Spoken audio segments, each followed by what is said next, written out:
Hello, hello. Hello. Hello. We are live with a Sambuca start to our week. Hi guys. How are Hello, you? friends. Um, Welcome to the Molinari Welcome. Masterclass brought to you by Total Beverage Solution, Molinari, and Portland Cocktail Week. Today is an amazing day. We're going to go over one of my favorite spirits, Sambuca, which I just want to dive right in. This bottle's so close to me. I want to give it little kisses. But before we get started and I start kissing bottles, I want to introduce you to a few people who are in the live stream. First of all, Total Beverage Solutions is the importer and sales force behind the Molinari Portfolio, and Mara Lee is the national sales and spirits events manager for Total Beverage Solution. She's also the founder and board member of CORE, Children of Restaurant Employees, which we love so much, and they are both partners with Portland Cocktail Week and Lush Life. Mara is the direct point of contact for Molinari here in the US, and feel free to contact her in the comments below, which is awesome because normally you don't get to contact the brand folks right that way, but she's going right there, which I appreciate. So maybe she's going to get some unsolicited asks for free bottles of Molinari. We never know. But also there, you'll see Anna Maria Taris. She's the corporate ambassador for Molinari Italia. She works directly with Mara to deliver these kind of educational experiences and trade events to life here in the US. She's also watching along, so please say hi to them in the comments and make sure that you ask them, or if you need any contacts, make sure you reach out to them. But with me today is an all-star cast. I got some amazing people on the screen right here. First, I want to introduce Salvo Longo. He's the Molinari ambassador and owner of Boheme. Am I saying that correctly? Yeah, it's correct. Boheme is my bar. Boheme Mixology Bar in Italy, and he's going to be leading our masterclass today. He's an expert in all things delicious Sambuca.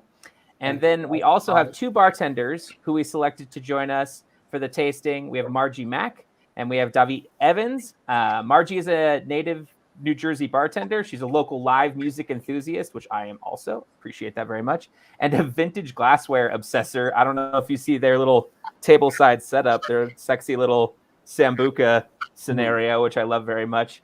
She's been working in the bar industry for almost 2 decades and can be found shaking and making cocktails all over New Jersey with her company, Mac Cocktails. And David is a USBG, or is an active member of the USBG in San Francisco, works at Foreign Cinema Restaurant in San Francisco, which is absolutely delicious. Can't say enough about that restaurant. Super rad. And with 15 years of experience, not to brag, just 15 total years of experience, and works at wineries, bars, and restaurants. So we have this amazing ragtag group of great people who are going to talk about Sambuca, interact with Sambuca, get live with it with y'all. But before we jump into that, there are 4 things I need you to do. I need you to like us on Facebook, because that's where all this amazing content is. I need you to follow us on our YouTube channel where it lives forever, so you can share it with your friends. If you've got a friend who's like, what is Sambuca? You can share this video. That's the cool part about this. You can follow us on Instagram so you can find out all the cool stuff we're up to on a regular basis. And most importantly, if you have questions while you're watching this, ask them in the comments, because as they pop up, I will be asking them to Salvo and the rest of the team, making sure that we can get your questions answered as quickly as possible. I'm super into this class. Salvo, you ready to teach us some stuff? Yeah, sure. I don't have nothing to teach. I just some information to communicate. Yeah, you know. Nothing to teach, just information to communicate. That's the Yeah. best version of teaching. Yeah, exactly. Well, let's dive right in. Oh, there it is. So here we are, guys. Welcome to this small journey about Molinari family and about Sambuca and about liquors. We're gonna talk a bit about our story, about our tradition, and about what Sambuca actually is and what kind of liquor is, and about this story. Can I have the next, please? We're gonna talk about Mediterranean tradition, about the heritage of Molinari and what Angelo Molinari, what the father of Molinari, make, about the product Molinari Extra and the rituals upon it, and we're gonna make some cocktail together if we have time. I hope so. Oh, we'll have time. We'll have time. I hope so. So go with the next. I would say we start our journey talking a bit about story. How you see, we have a portrait of Mediterranean Sea, and it gives origins to a strong Anish culture. We can go far away in time into Egyptian, Greek, and Roman culture They was based on green anise. Green anise was used to in gastronomy, in spirits, in liquor, and if we can have the next slide, you can see that there is two different kind of.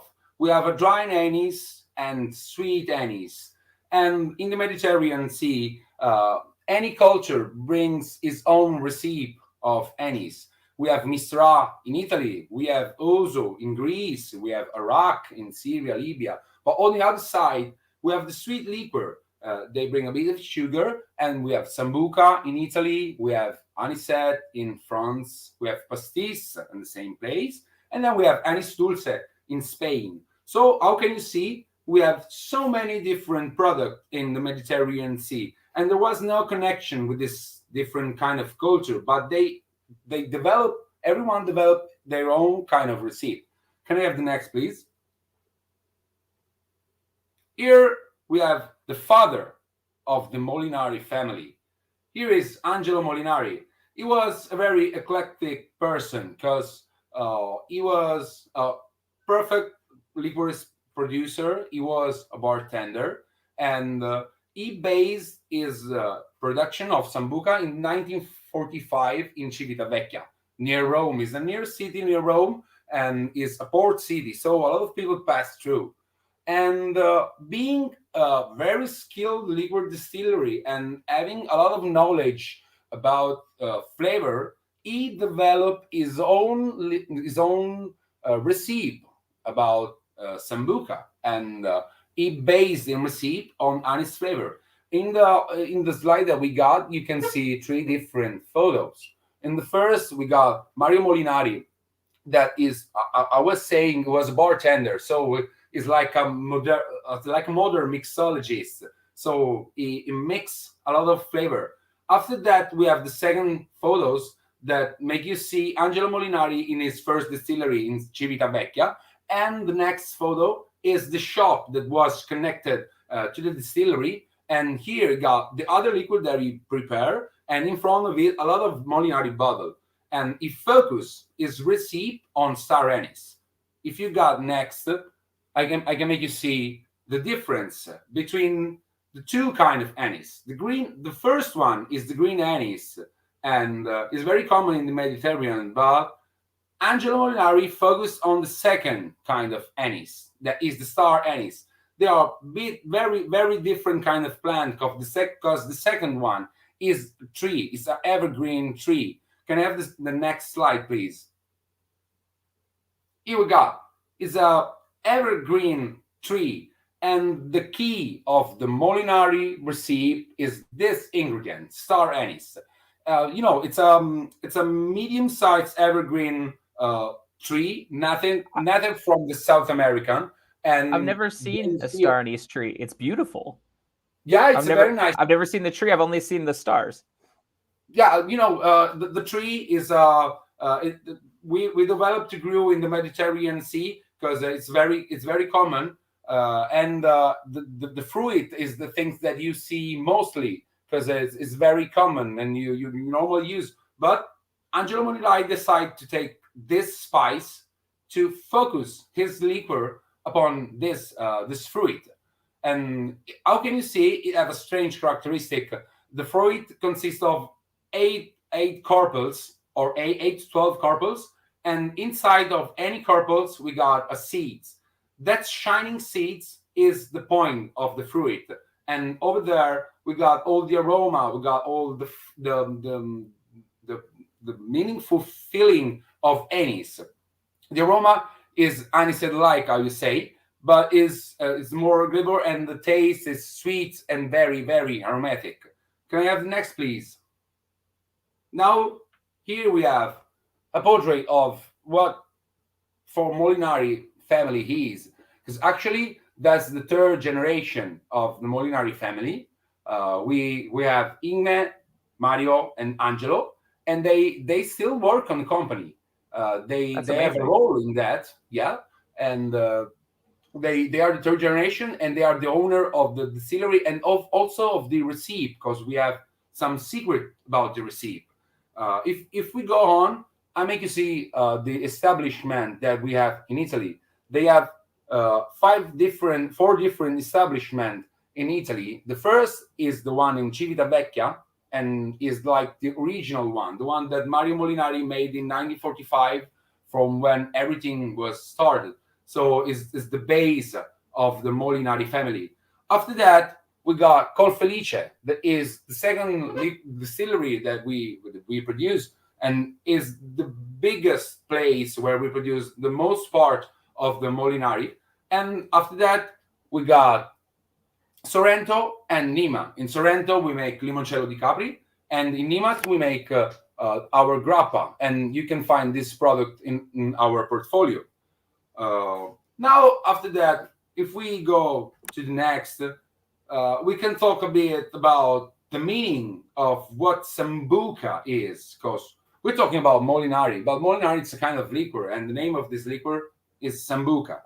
From where this name came from, there's two kind of hypotheses.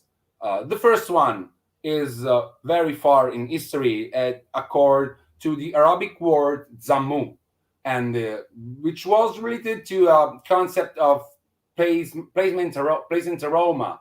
But we love to stay to the second hypothesis, and that's for us the most important.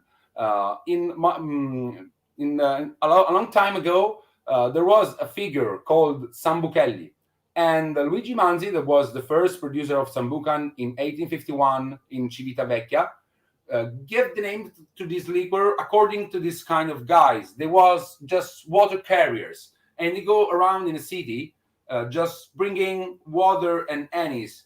You know, it's very hot here in the Mediterranean Sea. I come from Sicily, so it's very hot too. And these guys just make an amazing work, the Sambuchelli, going around with water and anise. And So that's the most probably. just water and anise, like going around on a hot day, just sharing just a little bit of flavor in the water. They just go around with a bowl, they put water and anise, and they give to the people to give freshness, because here summer is very strong. So if you are a worker, you probably need some freshness and some water with that, and that's the base of the name Molinari. But if we go next, I can talk you about another particular form of Molinari. Is that Molinari have particular recipe. The original Molinari Extra recipe is a secret formula, and only one of the three brothers know the old recipe. And why I talk about recipe? Because it's not only anise. We have also. Wait. Yeah. So only one of the three siblings knows? How do they decide that? Yeah, only one. You have to think Is it about like how jealous are the other two. I know, like, is there like a rock, paper, scissors? Like, how do they decide? Yeah. I think that it's the holder. It's the holder that know the receipt, because it goes from generation to generation, and so the older gonna pass the receipt to the son. That's the point. And you see, Molinari Extra Sambuca is made with a double distillation grain alcohol. We have no GMO. Everything is gluten free, and the anise essential oil is, of course, the base of the liquor. And then we add beet sugar, water, and the mix of natural herbs and spice. That's the secret part of the recipe.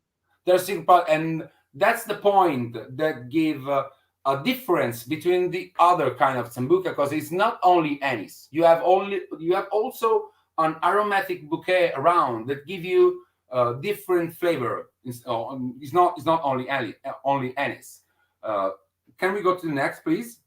When we see the 4 point of the process of the producing method of sambuca. First of all, we distill the anise seed. The star anise seeds are distilled in steam extract to take the essential oil, and then we mix the essential oil with this double distillation grain alcohol, and after that we let it will be established. So we have a couple of days to get the product very clean.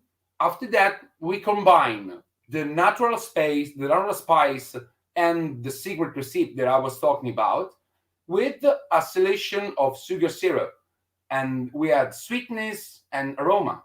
After that, we're decanting for 6-7 days, and then we're bottling. And now you just let it rest and kind of evaporate to thicken, or is it just to like get some of those like rougher flavors off while you decant? Sorry, can you repeat? I don't hear you.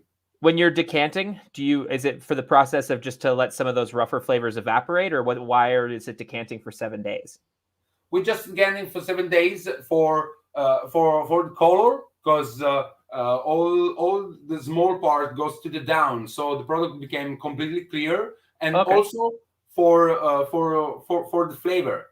We have in these 7 days the flavors brings up, and we are ready for bottling the product.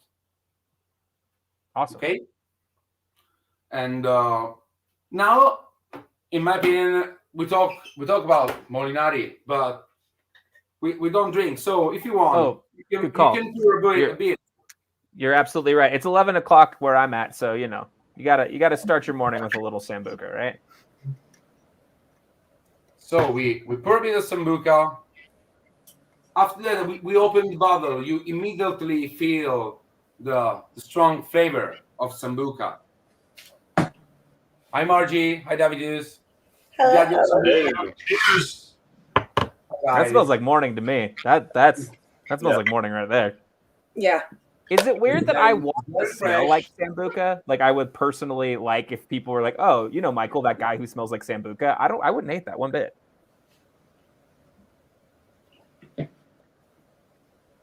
So we pour our Sambuca, and we can analyze the 3 phases: the taste, the aroma, and the color. If we go for the taste, just give a sip.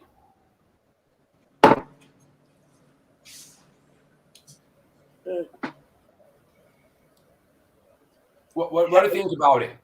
Heavy black licorice right away. It's full. It's warm. I love how it coats my mouth from my lips, like where it touches the liquid all the way.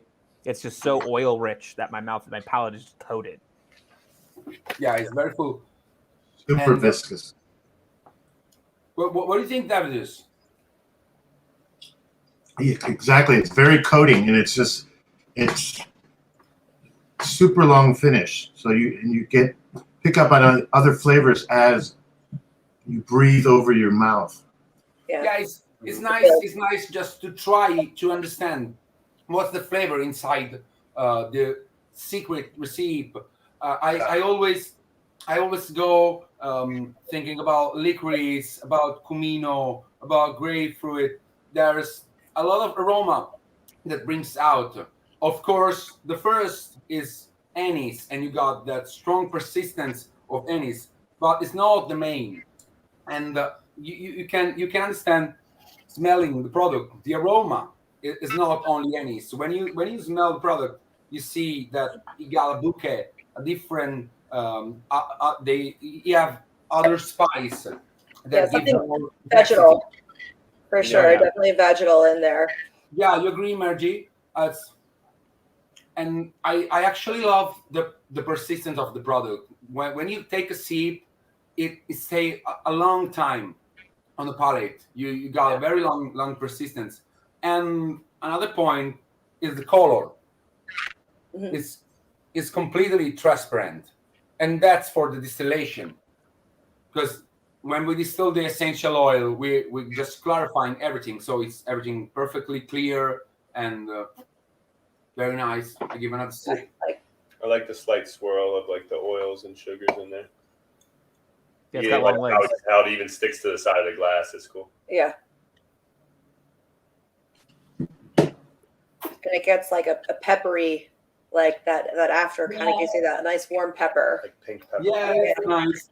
And you can play with this kind of search of the other kind of aroma, because that's actually a main difference between the other kind of Sambuca. Actually, the other kind of Sambuca just play on anise and nothing else. Angelo Molinari understand that anise needs some other aroma to just bring up, and that's the point. But I wanna, if we go to the next slide, I wanna make you see another important argument about Molinari. That is not only Molinari; it's Molinari Extra. There's this small word downstairs that actually is not only a word. You know, it's a EFS, so it's an international food standard given by the European community for the highest standard of production. So it's very important for us, if we are very proud to have this small name here, this small word here, extra, because this particular characteristics make Molinari Extra, a fine top quality product, and we really care about it. All the process are we care about the details, from the choosing of the star anise to the distillation to the decantation. We really care about it, and that's why we have this small word here, extra, and it's very, very important. When people refer to me being extra, it's always that I'm being too dramatic. But I would prefer it being that I'm of superlative quality. And in the next slide, you can see photos of how the market goes here in Europe and in Italy. And how can you see we are like the top Sambuca brands, and we are like the 32% of all the selling. And but I don't want to stop on this image, because the product talk alone. You just taste it and you can understand the difference between this kind of Sambuca and the other competitors like Ramazzotti or Romana. There's a lot of, but if you just taste this, you can understand why we are the 32% of the market. And for a long time, like I remember my grandpa had a bottle of Molinari in his cabinet, like at all times. The Sambuca was his like kind of morning, or his like, it was the secret thing after holiday dinners. He would pull it out, and it was always a bottle of Molinari. Yeah, for the friends, to make relation with everybody. We are a very old blend, and we love to stay inside the family. We are a family, and we want to stay in the family. This is very important. We also really love, and we have a lot of passion about this product, because when you are in a family, you feel like you're born inside. So it's very nice. But another interesting argument is about the rituals about Sambuca, because Sambuca it's very old product in Italy, and we got a lot of tradition about that. And we have, if you give me the next slide, I make you see we got two different kind of rituals. There's one that is the neat rituals, and you to enjoy just your neat Sambuca. You can have it liscia. Liscia? Liscia, yeah. Liscia is like is like neats, and it's like the normal way of having Sambuca. After meal, you can drink to have digestive liquor, because anise, star anise, got a lot of characteristic about digestive things. So you can have your Sambuca to digest. Or if it's a very warm day, you can have ghiacciata, and it's like, hold on, I want to try to say that. Ghiacciata. Yeah, you're Italian, probably. No, not at all. But great. Ghiacciata is like frozen. You just take from the fridge, you pour in a glass, and you drink your very fresh frozen portion of Sambuca, and it's perfect when it's very warm. And the last is with ice, and that's the rituals about the no coffee. And then we have the ritual with coffee, because it's very important to focus about that. We have two strong tradition in Italy. Sambuca is one of that, and coffee is another very important tradition in Italy. And these two traditions mix together. If we have the nice slides, can we have the next? Exactly. Here we have. That's the 3 point of the ritual. If you agree, we can make it together just to enjoy the rituals of the coffee Molinari family. You agree? Let's get the rest of the team back up, and we'll throw some coffee beans in here. So, do you all have your Sambuca? Yes. So the first rituals is just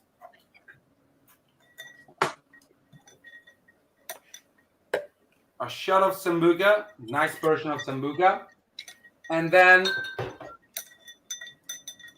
we put the coffee beans, but not a number in case, just 3 coffee beans. It's important.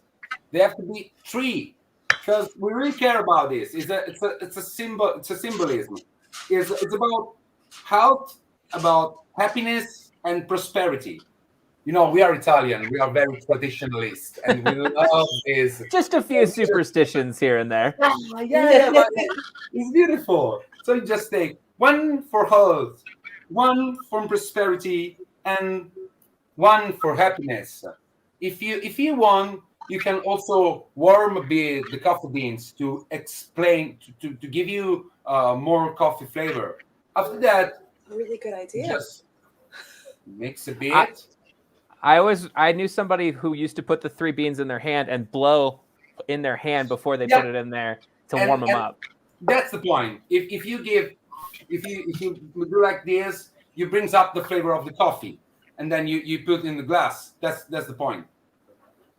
I just thought they were trying to blow on their dice kind of thing for like the luck, but It probably had something to do with good luck also, right? I would have believed that. Wow, I get the coffee beans out. When you put the 3 beans of coffee inside, you can use it like a garnish, of course, but you can also eat the coffee beans. So you're gonna have a sweet part giving from the liquor, and after that, a bitter part giving from the coffee beans. And it's nice because while you crunch the coffee beans, you're gonna mix together the coffee flavor and the anise flavor. What do you think about it, guys? Can you want to describe me what sensation you got in having or crunching the coffee beans or drinking with the coffee beans?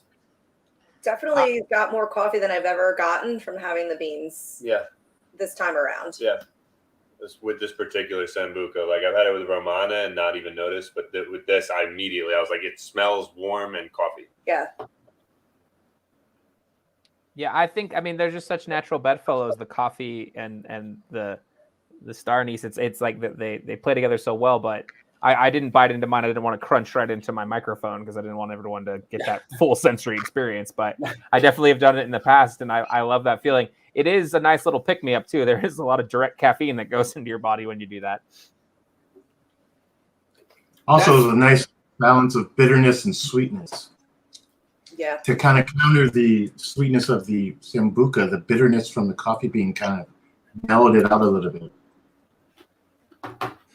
Yeah, I think it mellows out the licorice too. Like spreads it. Yeah, I agree with that comment about chocolate covered espresso beans. It's the first thing I kind of came to was I felt that same feeling of like, oh yeah, this is like when I overdo it with chocolate covered espresso beans. I can't keep them in my house because I will overdo them. I will have like 6 of them and be like, Yeah, same. While having coffee and shots of espresso. Yeah. It's fine. So that's the first ritual, and we go for the second. Do you have an espresso or a coffee? have a coffee. Perfect. My little stove Another top very guy. big tradition of Italy is espresso corretto. A lot of people go to the bar and just say, "Can I have a corretto?" They go to the bar and the bartender just immediately prepare a cafe corretto with Molinari. It's very, very, very common. You need just a coffee, and after your coffee, you just pour a nice portion of Molinari inside of that.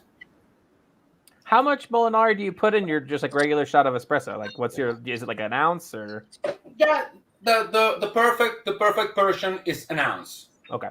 It's like one part of coffee, one part of Molinari. It's the perfect match because you mix the sweetness of Molinari and anise and the bitterness of coffee together. They make an amazing match, and that's caffè corretto. Caffè corretto. Caffè corretto. It's like if you go in a bar in Italy, any kind of bar, and you ask for "Can I have a corretto?" they automatically make coffee with Molinari because it's a very strong tradition. It comes from people, so people love to do it. When I ask for shots in my local coffee shop, they just laugh at me. They don't ever just put Molinari in there, but I would like them to. Yeah, they're like, what flavor? This is delicious. The Sambuca flavor, thank you. So No, this is delicious. It's got the right amount of sweetness and makes it adds that spicy piece to the coffee that you normally would have to add a lot to. It's like a perfect match. Yeah. Coffee. I drink my coffee black with sugar, so for me, it's like it's how I like my coffee anyway. It's like with that little bit of sweet and that bitter, it really balances. Yeah. So if you like this kind of coffee, dark with a bit of sugar, you can use Sambuca instead of sugar. It give you freshness, give you sweetness, and it perfectly match with the coffee flavor. I like this. Who's this cat that's joining us in drinking Sambuca? Yeah, Navin is very jealous that he doesn't have his own tasting glass. I guess he's he's decided to wake up today for this. Well, I very much. This is a wonderful guest to have. So Yes, kitties love Sambuca, I hear. He does, Especially yeah. Molinari. Yeah. And then, what is the third and final ritual for coffee? That is good. For the third ritual, we need to clean the cup. We need to drink all the espresso corretto because we are in the third step, and it's the resentine. When you finish your coffee with Sambuca and you got your dirty cup, that's the moment when you take your Molinari. We have to clean it. Yeah, you put another. So you're pulling all the crema from the espresso, all the like rich oil from the espresso, and adding it to the Sambuca. I am down for this ritual. Yeah, I like this one a lot. That I want to talk about this tradition. It comes from Veneto, and the word is resentine, and it means to rinse the cup with the Sambuca, and it's a very strong tradition. And you just clean the cup with Sambuca, and you finish with Molinari. So you're just having Molinari 3 ways in the morning, afternoon. Of Loving course, this. you don't have to do all together. You can have a Molinari, then a caffè corretto, but caffè corretto and resentine are very mixed together, very strict. Yeah. I mean, I like the natural progression of have a little shot, have a little more shot. I like that a lot. Yeah. I didn't think I was going to get through this bottle that fast. We're definitely pointing out for It's sure. taking very long in this house. Breakfast is going to be lovely. Okay, now we talk about the strong relation between coffee and anise, between coffee and Sambuca, and we need to talk about the small brother of the Molinari family. That is actually the explaining of the connection between the tradition of coffee and the tradition of Sambuca, and we make the Molinari coffee. Molinari coffee.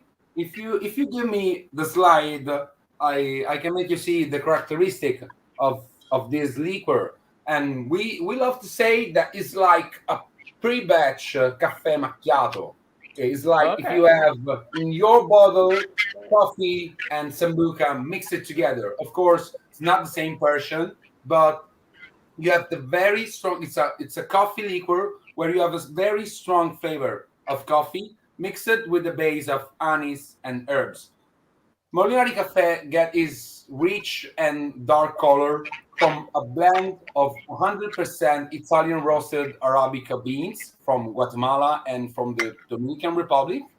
And we have also other kind of coffee, other kind of Robusta coffee from Java, from Congo. And another important point of this liquor is that we don't use GMO. Everything is natural. So the color of this liquor, and to talk about the color of this liquor, we need to pour it. Do you guys have your Molinari coffee? I believe that the team does, yes. I pour for you. And how can you see it's very, very dark. It's very black. Yeah. Now, how much? I mean, that has caffeine in it, I assume. Yes. Yeah, sure. It comes 100% from the coffee. I love that. We only use natural flavor, and it's interesting to see the difference between a cafe macchiato and Molinari. For those of you who are about to start their shift in a couple hours and are, maybe a little sleepy, throw one of those back. Mm-hmm. Exactly. It's like a pre-batch cafe corretto. It is, absolutely. I'll put you in a good mood too. Yeah, you don't have to worry about your quality of coffee because it's already Frozen in here. It's already And here. it's also very nice in coffee. What do you think about flavor, guys? Can you feel the flavor of coffee? The herbal flavor, spicy flavor, anise is very persistent. But not too persistent. No, it's perfectly balanced and, Yeah. and it's got enough sweetness. This could be a gateway drug for any guest that is wanting an after dinner coffee type, neat pour. If you can't have a coffee, you can have a Molinari cafe. Because It's some bars everything. we don't have an option to give an espresso, and this would be our closest option of I can reach for this bottle and get this for you. And we really care about the naturality about the product, the color, and there's everything is natural and comes from the coffee, and it's very important for us. There's no GMO inside. Everything is very clear. Okay. Salva, do you like to garnish this with anything, like a lemon twist or anything? Would this Actually, if you want, you can go with orange. Orange? Yeah, Yeah. orange is my opinion. In my opinion, is the best agreement that you can match with coffee and with Molinari. Talking about Molinari Cafe. If we talk about Molinari Extra, also the lemon peel is very nice. The essential oils of lemon give you freshness, dryness, so it's perfect. Now, if you agree, I want to make you see a cocktail with Molinari. You want? Yes. Not opposed at all. Yeah, I have two different propositions. Actually, I'm gonna make you see 4 different cocktail bar. I'm gonna make just 2 of those. The first one, if they give me the next slide, it's a new cocktail. It's you have no reference about classic, and we call it Molinari Velvet. It's like a way to communicate that you can make any kind of cocktail with Molinari, of course, having the main argument of anise and all the other flavors that goes around. Molinari Velvet, it's a shake it and stir cocktail. Here we need our shaker. We put some ice on that.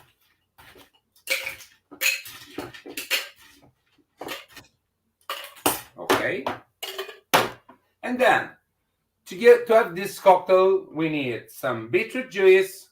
We need some passion fruit syrup. I love to make my passion fruit syrup starting from fresh passion fruit, so you're gonna have a very strong flavor. Lemon juice, Molinari. So First of all, we're gonna put our portion of Molinari. We go with 30 ml.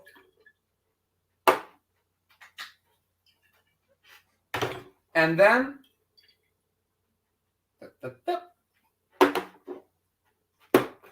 we have part of mezcal to give a smoky flavor.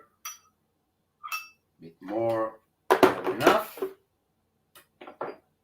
Then we go with beetroot juice. So that's beet juice, right? Yep. Very hearty. So just so we're clear, it's Molinari mezcal beet juice. That's amazing. Yeah. It's a very nice mix together. And if we close everything with exotic part given from the passion fruit and a bit of sourness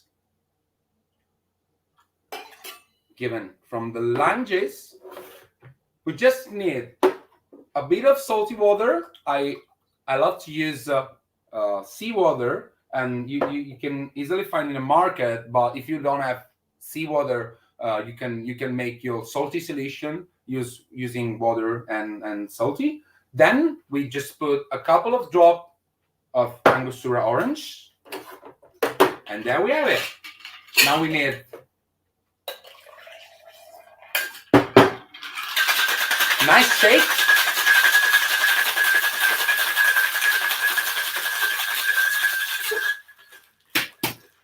Salvo, you have a world-class shaker face. Let me tell you, that was a good one.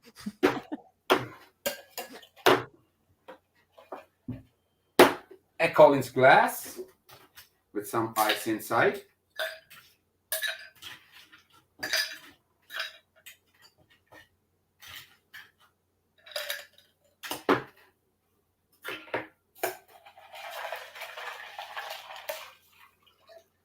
Look at the color of that. That's beautiful. Yeah, that's the most beautiful part of this cocktail.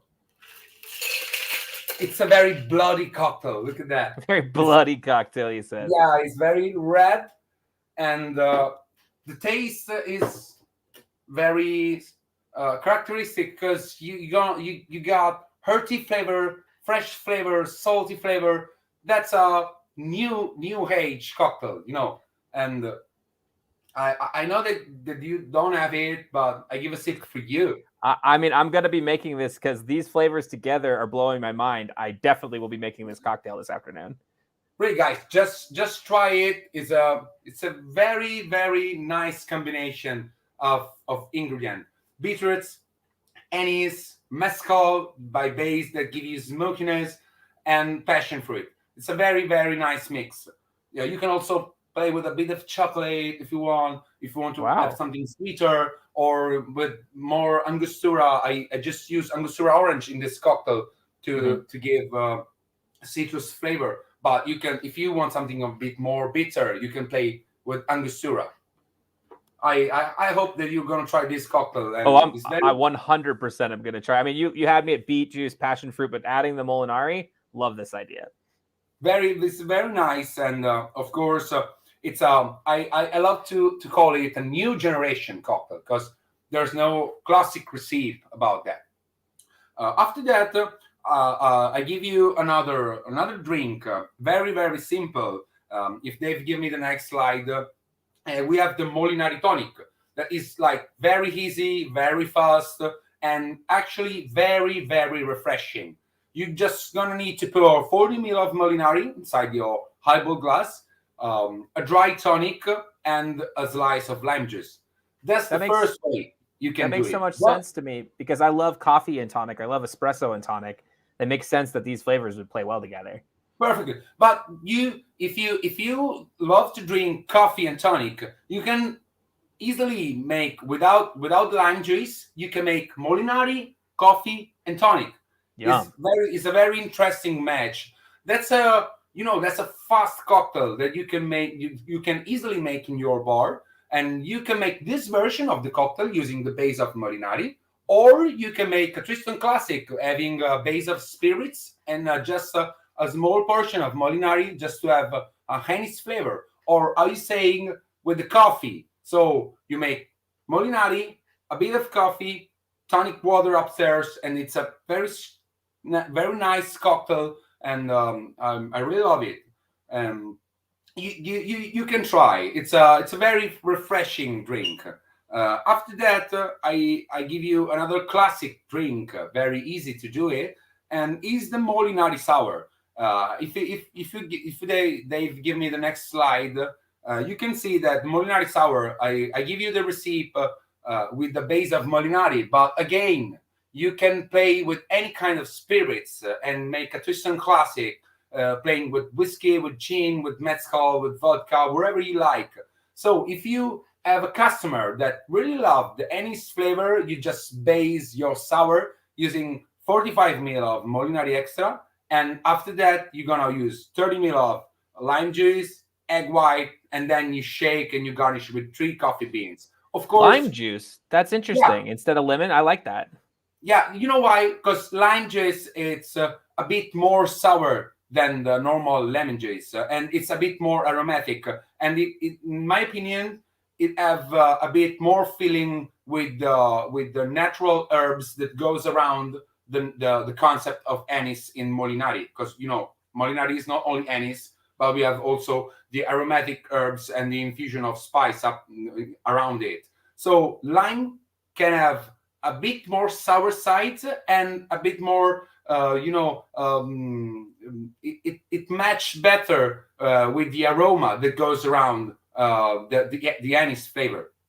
And awesome. of course, you give a nice shake with egg white, and it's nice because you have a nice texture of your cocktail. It's foamy, and you got a nice smell upstairs. If you put the 3 coffee beans, you also feel the coffee flavor when you smell it, but you don't feel the coffee when you taste the cocktail. So it's nice to have this different kind of sensation.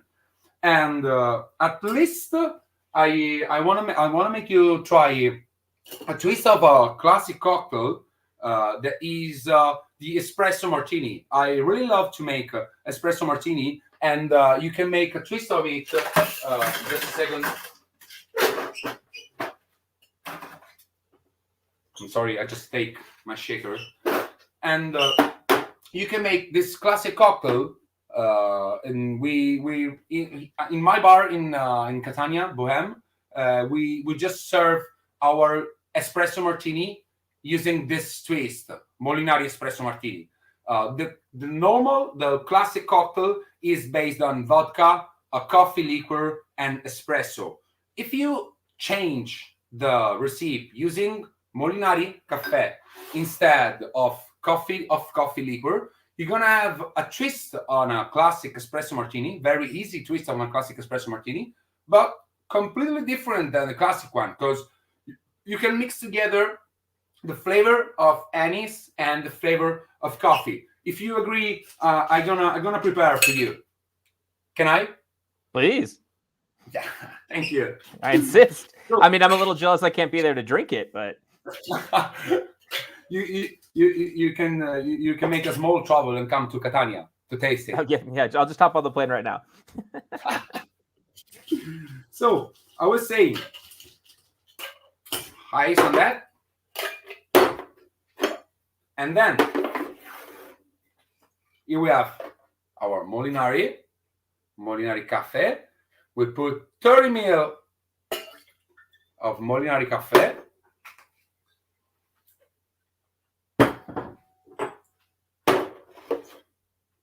45 ml of vodka.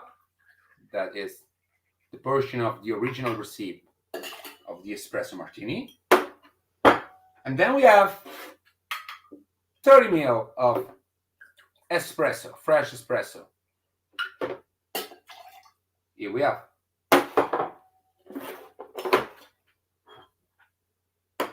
Nice cup. Some cube of ice more. And there we have it.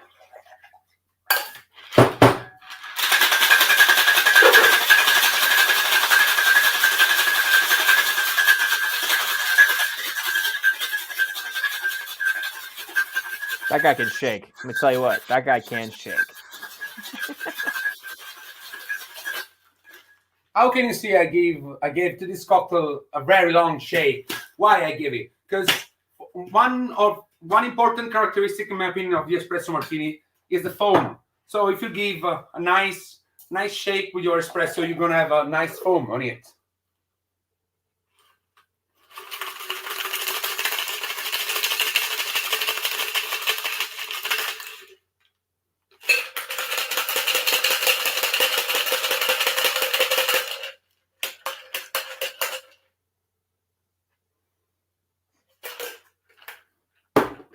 Here we have,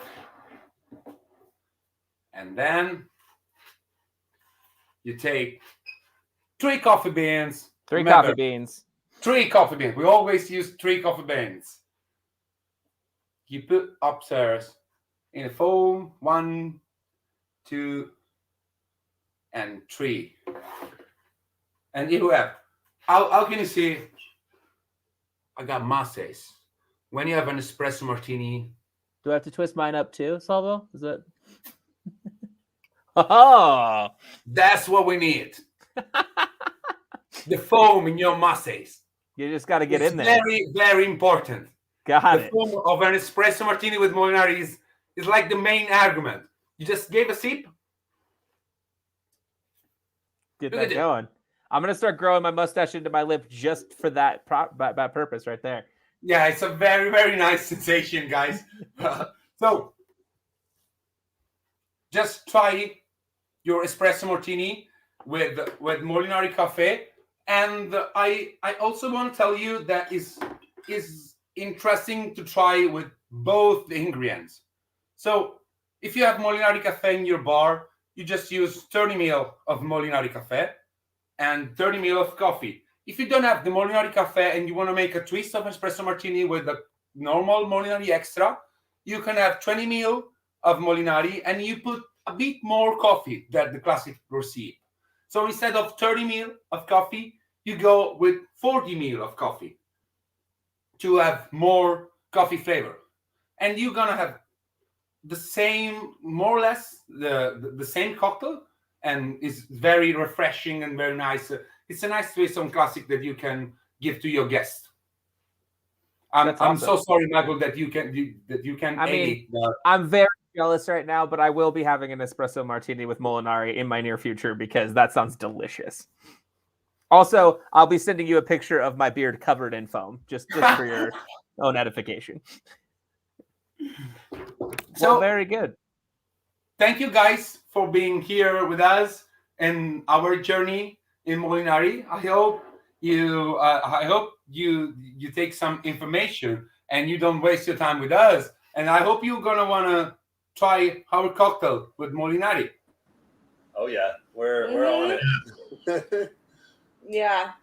I mean, I think this whole team needs to send us some pictures of their Molinari mustache. I think that's the first thing that needs to happen.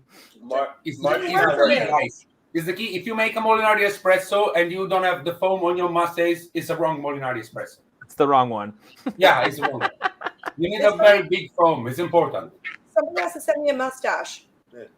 I mean, yeah, I think that you could just draw one on and then we'll get the same effect. Oh, But okay. Yeah, that's the point.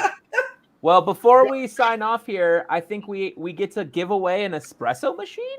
I can't wait for that. Like somebody gets to win an espresso machine. Dave has this handy wheel here. Can I spin it? Wait, it's this one. Dave, if I go like this, will it spin? Oh, it spun. Oh! Man, this is living up my game show dreams right now. I need a long microphone. All right, so number 30 was selected. I don't know what that corresponds to directly, but I think we'll have a winner that we will notify shortly. And yeah, that's awesome. I was really excited. I got to spin a wheel on a live stream. That just made my morning, everyone. So I did my best to get you a microphone in there. You know. Oh, dude, you got your yeah. I mean, I need one of those, but next time we'll get that. Thank you, everyone, so much for joining us today. It's been an absolute pleasure. This whole group, thank you guys so much. Salvo, do you have any parting words you want to say to everyone? Yeah, I just say thank you for being here with us. If you come to Catania, come to find me. in Bohemic Mixology Bar. It's a small bar here. So thank you so much, guys. Well, I'm gonna get David and Margie, and I'm gonna get in the plane. We're gonna see you tomorrow. So that we'll make it happen real quick. Yeah. Be there. Right on top of that.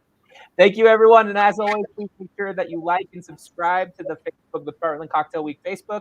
Make sure that you're following us and subscribing on our YouTube page. Share this out for anyone who wants to learn more about Sambuca cocktails and Molinari specifically. But also make sure that you're sharing that crazy beet cocktail recipe. I want to see more beet Molinari cocktails on menus because I love that idea. And also make sure you're following us on our Instagram, PDXCW. We got amazing programming coming all this weekend, next week. So much great stuff. So if you're not following, make sure you're on top of that. Thank you, everyone, for joining me today. Salute. And we'll see you next time. Cheers, guys. Salute. Thank you so much.